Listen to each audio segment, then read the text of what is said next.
From going broke twice due to pursuing the wrong business model to doing more than $20 million in revenue in just 3.5 years, I've learned one thing. Business works only when you want them to work, but there's good businesses and there's bad businesses. And today I'm going to rank every single one of them that I've set my foot in and tell you which ones were the most profitable and which ones to stay away from as a beginner. So with over 5 years of experience, countless failures along my way, and 5 businesses generating millions of dollars every year, here are my true and raw thoughts. To begin with, let's talk about one of the most popular business models that everyone suggests nowadays, AI agencies. Essentially, this is where you help businesses save time, reduce cost, and improve efficiency by automating their tasks. At this point, you can literally do AI editing, voiceovers, AI chatbots, or even agents that work for you 24/7 and offer several other services to make the lives of business owners easier. So let's talk about some of the pros of starting an AI agency today. First of all, it requires almost zero upfront capital to get started with, which makes it really easy for beginners to start earning without having to spend a lot of money. Secondly, AI is still in a development phase. Yes, it's pretty advanced as it is, but there's so much more that's still in the works. Imagine if you become a master of this tool today, how large of an advantage would you have in the next 5 to 10 years? But keep in mind that there's still some difficulties that you could potentially face. So here's the cons. Firstly, AI is always changing. So if you run an AI agency, you would have to be on the clock every single day in terms of new updates. This could potentially damage your business if you don't have an efficient team or a lot of time on your hands. Secondly, even though this might seem as a new business model that doesn't have a lot of competition, that's unfortunately not the case. Everyone and their mom is starting to get their eyes open about AI, and up till now a lot of businesses have already used AI to improve their efficiency. So if you're still going into the AI agency market, make sure you have at least a handful of unique ideas and solutions on your hands. Weighing the pros and cons, I'll say that AI agency as a business ranks at C. Next up is YouTube automation, which essentially is a business model where you can upload faceless videos on YouTube and outsource all the work to freelancers. Many have been doing this for years and it can actually be very profitable. So the pros, it's one of those few online businesses out there that is quickly scalable, and you can go from 0 to 10K a month quite fast if done correctly, of course. The reason why is because if you just get a few viral videos gaining over 1 million views with a good RPM, you can make a few $1,000s. Also, you don't actually need to spend much time on the actual business, which might make a pro for some of you guys watching. Because essentially you're outsourcing all the work to others, so you yourself don't have that much work to do. But this doesn't mean that you'll sit back, relax and enjoy your popcorn while your bank account keeps filling itself up. You see, most YouTube gurus might make this seem like an amazing business to start. However, there's a few key things to understand before you land into this pool. Firstly, this business model requires a lot of upfront capital because you have to spend your money on a script writer, voiceover artist, video editors and thumbnail artist, which is a lot of money to spend if you are a beginner who's low on cash. And when doing YouTube automation, you should expect your monthly income to drastically change from month to month because you're always chasing that new viral video. And if you don't get it, well, then you won't make that much that month. So based on that, I'm putting YouTube automation in the B category. It wouldn't be a 2025 business model review without mentioning day trading. It's literally being talked about everywhere since the past few years, and some people are making a living from it, or at least from selling the idea of it. Day trading is simply where you buy and sell stocks and shares in a short period of time. Some stocks are meant to be held onto for a while, and others are traded within a few hours to make a good profit. So the pros. It's one of those businesses that can get saturated because you're betting on something specific to happen in the stock market, which means there can never be too many or too few day traders. It's irrelevant because the financial markets are controlled by much larger things. But there are a lot of cons about day trading that outweigh the pros in my opinion. A lot. As you might have heard, I actually tried succeeding with day trading for 2 years straight, trying almost any single strategy I could find. And as you can see from the results I've created everywhere else in a lot of different businesses, I'm not someone who gives up easily. And I want to preface, this doesn't mean that it doesn't work, but there are a few things to be aware of. First and foremost, I realized this way too late, but 99% of all the day traders you see online are straight up scammers that only make a profit from selling their course or affiliate link about day trading. That's what's funding their luxurious lifestyle, not the profits from their day trading. I unfortunately realized this way too late. Had I put my time into anything else for those 2 years I wasted, I would have gotten so much further. But let's pretend for some crazy reason that you get a strategy that works. Even if you're able to make one work, you're investing your own money with every trade, which means that you're putting all your profits on the line every single time you do a trade. And that's not good if a crash happens. Keep in mind as well that day trading is often linked to gambling, and that's why the people who sell courses about day trading make so much money, because the brokers that the day traders refer to pay so handsomely to day traders.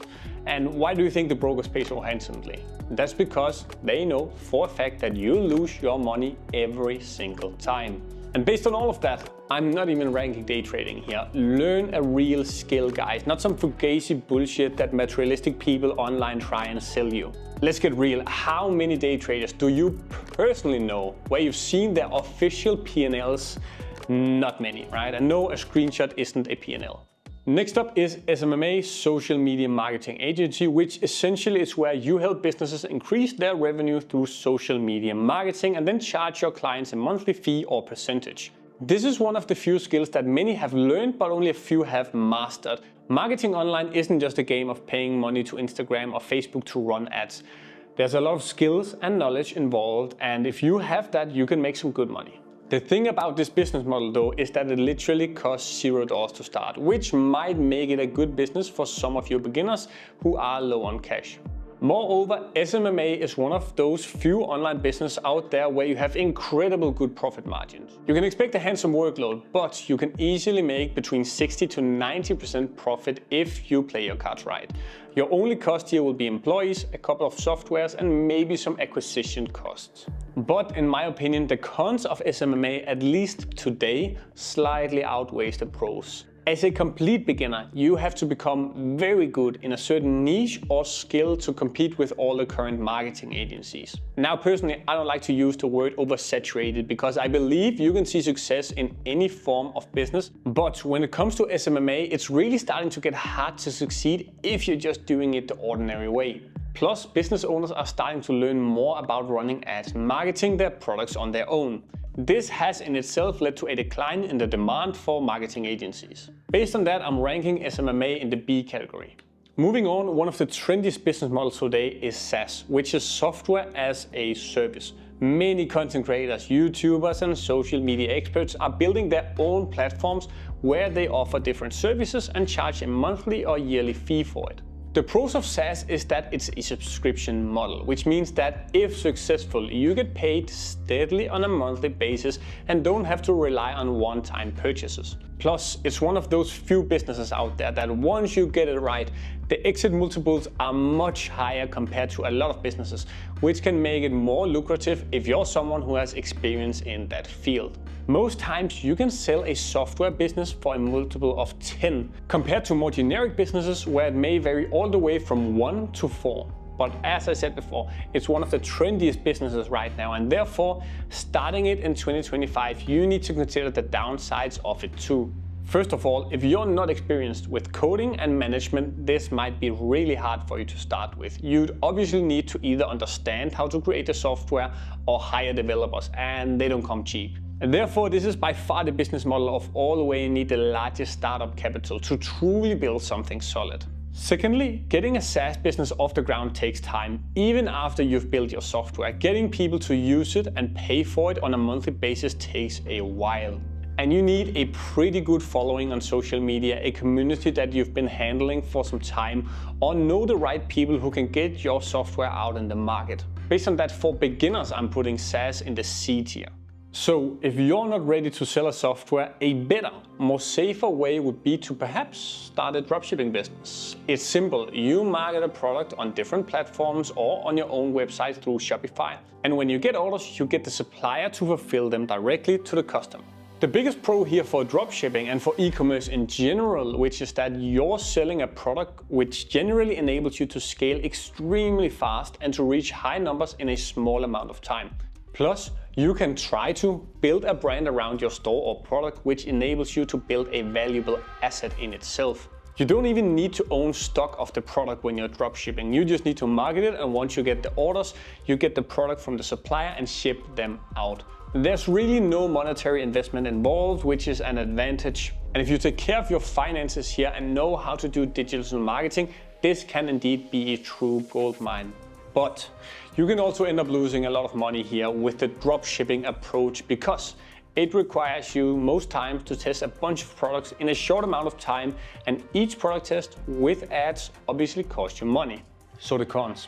The way that people preach dropshipping online is toxic, it's outdated, and a lot of people position it as the perfect business model. But in reality, if you follow most of the dropshipping guides online, you'll end up selling crappy products where customers regret buying from you, not something to be proud of. And based on that, I'm putting dropshipping in the B tier.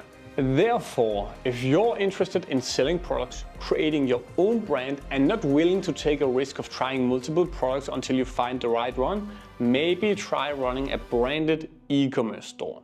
It's just like dropshipping. You're selling real products here, but with one key difference. With this approach, you're not selling products that you don't have in hand. Instead, you're building a real brand where you have stock in a local 3PL. This allows you to sell high quality products. Check them before they're delivered to your customers and have fast shipping time to ensure happy customers. I've done this personally across 7 to 8 different ecom brands in different niches and different sizes. Some have worked really great and some taught me invaluable lessons and failures. This is just a game of identifying products that serve a purpose, solve problems, and provide convenient solutions to your customers with the least possible delivery time. In addition to the above, and this is perhaps the most important element regarding branded e-commerce, you can sell your business. I've done it twice already with old e-com brands, and the truth is that e-commerce is the perfect business to sell if you know how to do it right.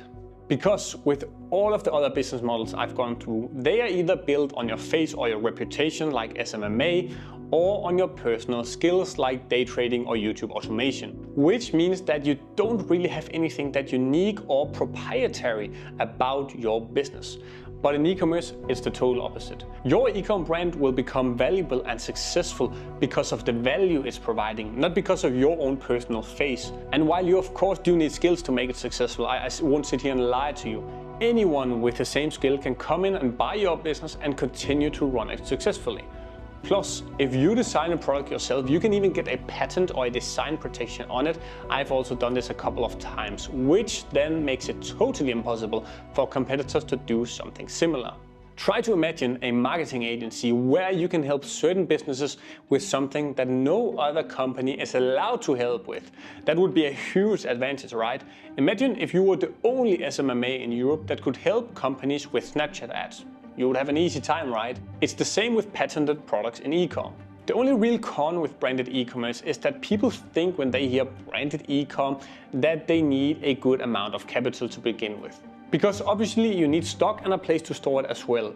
But what if I told you that there's a different, more cost-effective way to handle this problem? You simply launch a branded website and you market products with the pre-order option. You'll automatically see the response of your product and understand if a certain product is in a high demand or not. And if you do so, you won't even have to put up a large starting capital. And based on that, with my current experience as well, I'm putting branded e-com in the obvious A tier. It's the most incredible business model that has changed my life completely as well. With all of that said though, I'd be honest with you, all of these business models can work. As you start your journey to making any business successful, the most important thing here to keep in mind is that this tier list is only based on my opinion and personal experiences. For you, maybe one of the ideas that I ranked the lowest would work, and for some, none of these would work. At the end, everything is in your hands. You're the architect of your life, and I'm just here to try and guide you along with everything that I've experienced as a young businessman like yourself. I've made countless mistakes in my business journey so far, to be honest, so many, and I'm just here to try and give back some of those learnings. So if this video helped you clear up any doubts you had, make sure to check out this next one where I tell you how I used one of these business models and a few other tricks to make $17 million all from my bedroom.